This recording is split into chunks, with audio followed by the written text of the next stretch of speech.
What's up guys, it's T-Zerx back again with another video, and today's video is another tutorial, and this tutorial was asked for by one of my Mixer followers, and they want to know, obviously from what you see on the screen, how to stream to Mixer. And I'm just going to give a rundown on FTL protocol and then the RTMP protocol and the differences in the two. So FTL is the faster than light protocol, and this is, as you guys can see, sub-second latency, so it's low latency and it's more of an interactive feel with your viewers. You have near to none delay when it comes to them asking a question or saying something and you seeing it, and once you reply to it, they get it almost instantly. Now, it's not perfect. Obviously, it's probably like a 1 or 2 second delay, I want to say. But now I will stress more on this when I go into the settings, so on and so forth, for FTL. There is some problems with it, not too many. You may experience some, if you will. I did at first, and then I figured out a way where it wasn't causing me any issues. And sometimes you will see dropped frames. This is normal. Once again, FTL is kind of finicky. It's new, Mixer's new, and they're tweaking it obviously more and more and trying to make it better for the user. But with that being said, I love it. I love what Mixer is doing. I think this is huge. It's definitely helped me grow because I'm more interactive with my chat. Now, if you're not trying to be one of those people that are super interactive with your chat, you can check out the RTMP protocol, which is right down here. So how to use OBS Studio with RTMP. This is the higher delay, obviously, as you guys can read. Now, it's not too high of a delay. It depends, obviously, on your internet, so on and so forth, and the user's internet. There's so many things that go into delay. I'm not going to go over that right now, but basically it's probably anywhere from 10 seconds to 45 seconds. It's like when you stream on Twitch with higher delay, it varies from person to person. So, and if you want to give this a go, by all means try RTMP. When I use RTMP, or when I did use RTMP, I didn't get any frames dropped, nothing. It's just a basic, stream. But if you're going to be streaming to Mixer, and if you're going to be streaming in general, I do recommend using FTL. I think it's just a better protocol, and once again, it just gives you more of an interactive feel to streaming and for your viewers and yourself. So you most likely will grow larger when you chat with your chat, and it's in real time almost.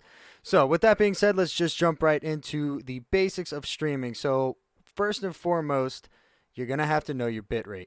Now, when streaming, I always recommend people to use 70% to 80% of their max bitrate. So you would times your max bitrate, what you get from the speed test, I will show you next, and times that by 0.8 or 0.7 and go from there, because you're going to want to factor in audio bitrate.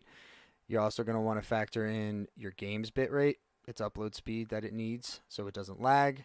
And also you're going to want to factor in just if you're, say, using Spotify or something else that is using upload speed. So with that, let's find a speed test, and what I like to do is use the one from Ookla. So obviously in your Google bar, type in internet speed test. You can run this speed test if you'd like, or you could use any other one, but I prefer Ookla. So just click right there. Once you bring up the website here, just hit go, and don't worry about your ping or download speeds. This is not important for streaming. The most important thing is your upload speeds. So once the test is done and you get your results, we'll go into the next step of finding what your kilobytes per second is. So this is a megabytes per second. So what you're going what you're going to want to do is times it by 1,000. So whatever you get for your upload speed, we're going to times it by 1,000. So let the test run and see what you get. I usually tend to stay around like 11.5 to 10.9. That is just what my internet is. I'm the only one on the internet, so that is why my speeds look like this. Obviously, the upload speed is not the best speed in the world, but it's good for one person being on the internet. Now, so I got 11.76. Come over back here, go to Google again, and go find a calculator, or you could use your desktop calculator, whichever one works. So I got 11.76. That's my megabytes per second, and I'm going to times that by 1,000. So this is my max bitrate. This is what I have for my max upload speed. 11,760 kilobytes per second. Now, like I said before, I stress this so much. Do not stream using this.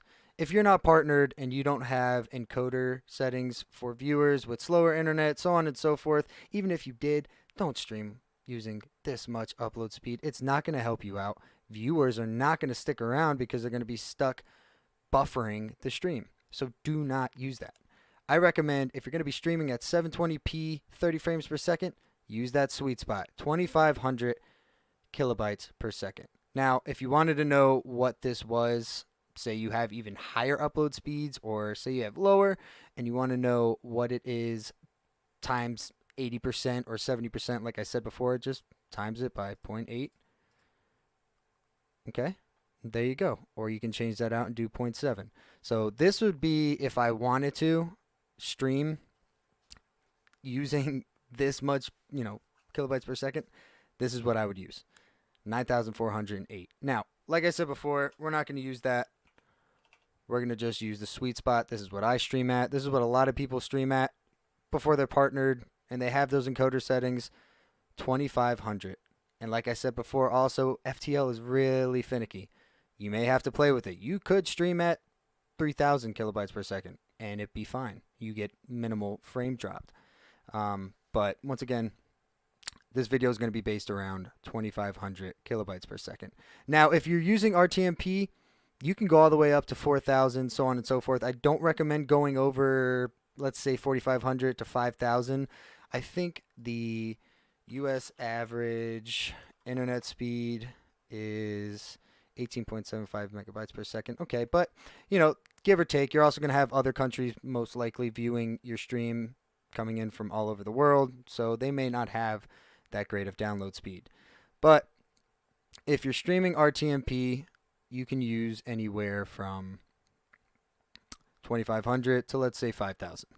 So now with that being said, let's jump into OBS, and I do apologize for the mirror effect that you are about to see on OBS. I apologize for that. I'll try and make it quick to open up the settings. Now, once you come here, open up your settings, and you're just going to get a window that opens up looking like this. Don't worry about the general section. This is, save it for another time. You can do this yourself. It's very self-explanatory.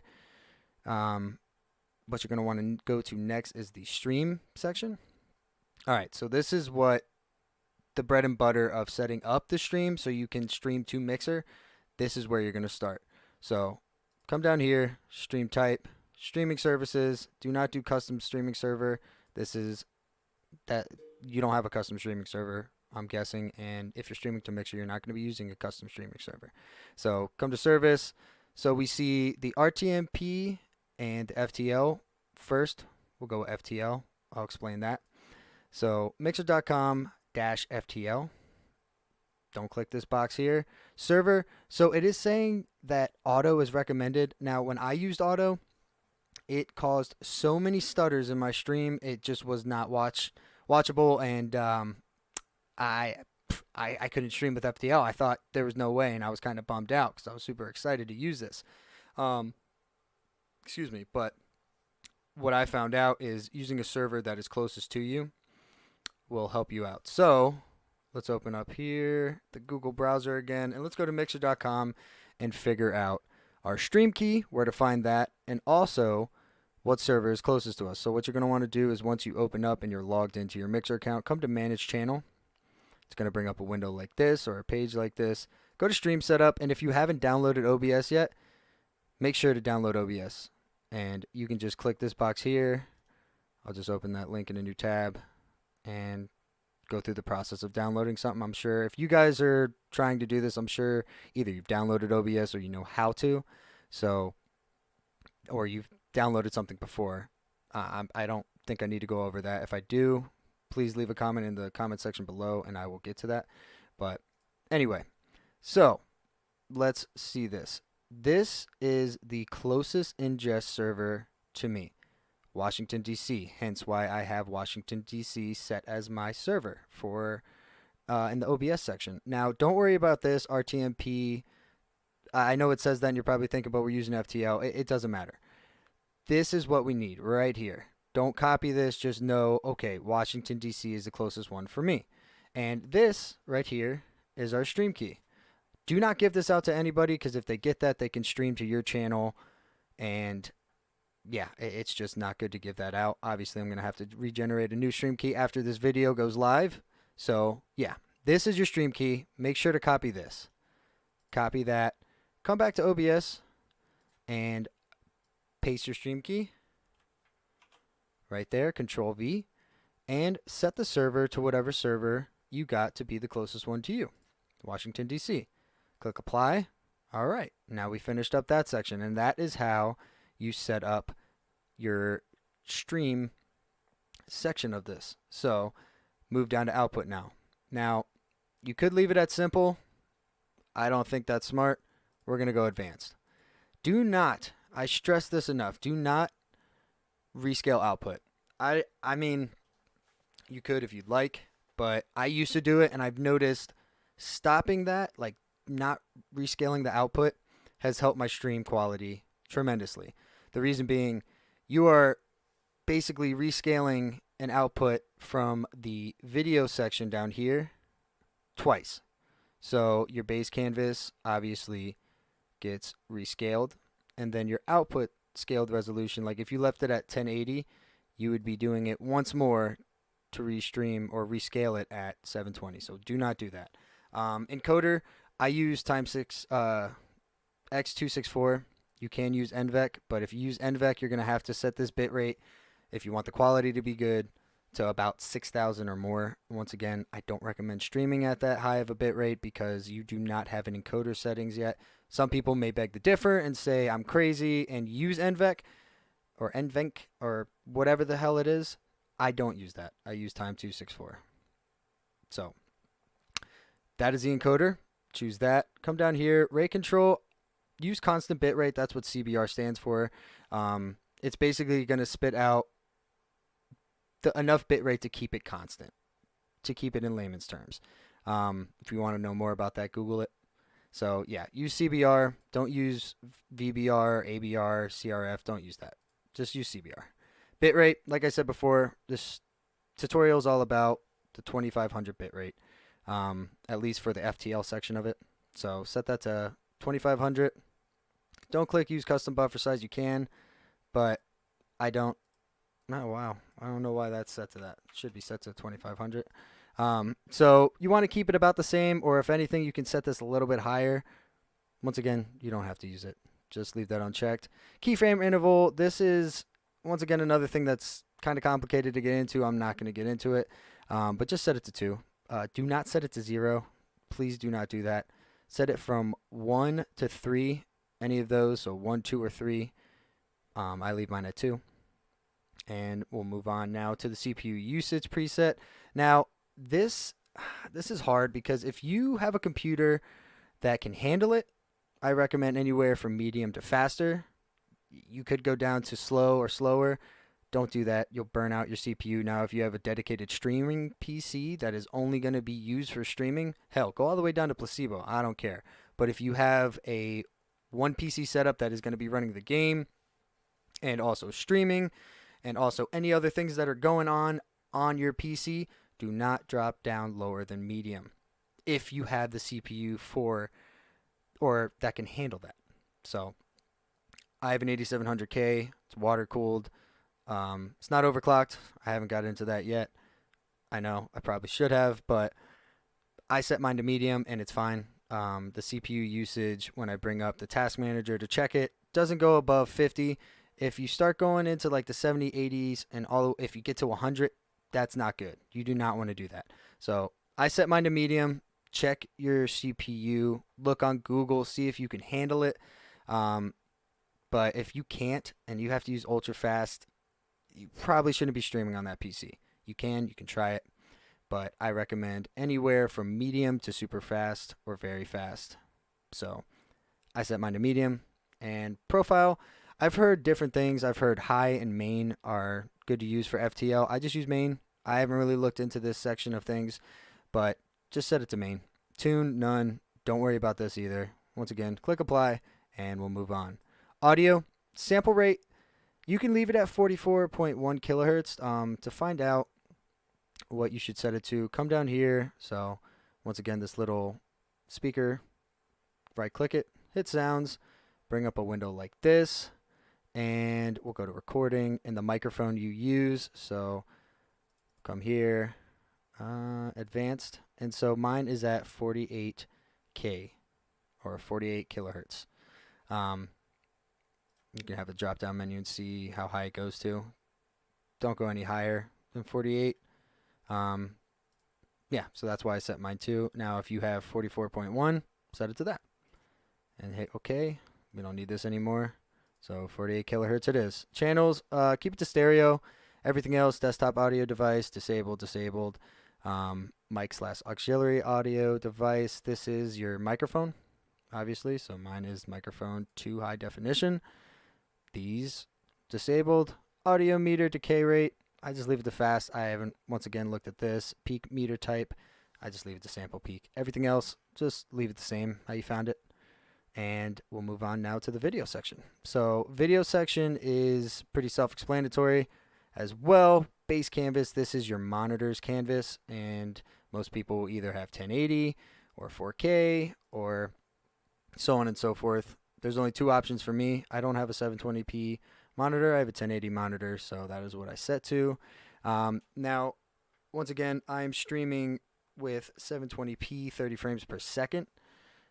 That is why output scaled resolution. This is what the people are going to be seeing when they watch your stream. This is important. I have it set to 720. Most people have it set to 720. So set it to 720. This is what this tutorial is about. So there will be a drop down menu. Do not stream using 1080. You will have to have a higher bitrate and it will look pixelated as hell. And once again, there will be buffering problems for people with lower or slower internet speeds, so on and so forth. So just set it to 720. The downscale filter, this kind of helps sharpen the image and make it look less pixelated. I don't recommend using bilinear. It's faster and it's less stress on your CPU. But once again, if you have a CPU that can't handle this, you probably shouldn't be streaming on that PC. I use bicubic. I've used Lanczos. I think that's how you say that, Lanczos. I really didn't see that much of a difference, and this just put a little bit more stress on the CPU than I liked, so I just stuck with bicubic. Coming down to the FPS section, common FPS values, integer FPS values, or fractional FPS value. Just use the common FPS values. 30 frames per second. You can go all the way up to 48. You may need a little bit more bit rate, so just stick to 30. If you're new to this, obviously, just stick to 30 frames per second. It looks fine. Playing FPS games, I haven't really noticed any differences. I've streamed all the way up to 60, and I mean, hell, I haven't really noticed any difference. Hotkeys, this is where you set, obviously, hotkeys for stream starting, so on and so forth. I'll let you guys get into that. I won't get into that here. Advanced, process priority, I set mine to above normal. I've set it to high and above normal. Yeah, it's been fine. Render, there's that. NV12, YUV color space 709, YUV color range set to full. I think when you get in here, it's at partial, and this is at 601.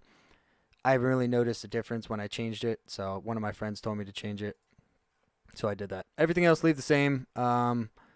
Enable low latency if you'd like to. I don't even know why I have that set, because I'm using FTL, so maybe that's why I'm getting drop frames. Guess we found out something new. Once you change everything in here that you want to change, hit apply. Going back to output, I just wanted to talk about something else. Recording, so this is like when you save your streams, like if you record at the same time as stream, you set these up. Obviously, your recording path, this is where the streams will be saved, so make a custom folder if you'd like. Recording format, I use MP4. You can use FLV, MOV, MKV, so on and so forth. I use MP4. That's just what I use. Encoder, do not use your CPU, so don't use the same encoder you use to stream. I use NVEC because you can set this to whatever you like. You can set the rescale output in here. I set my bitrate all the way up to 40,000 constant bitrate. You guys can copy all this, and I promise it will be fine. It doesn't really stress out your stream or do anything to affect its quality. You can set this all the way up to 100,000 if you'd like. But yeah, set that up. And then audio. So audio bitrate, this is what I was talking about before when you have to worry about adding this factor into your bitrate you will be streaming at. I set mine to 128. I don't recommend going lower than 96. I just think the quality sounds bad below this. I wouldn't go above 128 either because there's no need. So just set all these to the exact same value that you set it to. So either 128, 96, or 64. Just go down the row, set it all to that, and click apply and OK. And replay buffer, look that up because I have no idea what that does and I'm not going to bullshit like I do. So yeah. Anyway, so that is all the settings you need for streaming using FTL. Now, if you want to stream using RTMP, everything's the same, but you can stream at a little bit higher of a bitrate. Once again, use the server that is closest to you. You already have your stream key in there. Go to output. You can set this anywhere from 2500 all the way up to, I streamed at 4500. Leave this all the same and click apply. So yeah, that is about it. That is the rundown of how to stream to Mixer. And once you set all this up and stream, what I stress all the time to people is do test streams. Throw up a test stream and see how your system performs, how your stream performs, how your game performs, like you're getting lag, so on and so forth. Make sure you're not getting any of that, and just watch your stream and see how it looks. So that's about it. Thank you guys for watching the video. If you made it this far, if you found this helpful, leave a like and subscribe. It goes a long way. And yeah, thanks again, guys. Take it easy. Peace.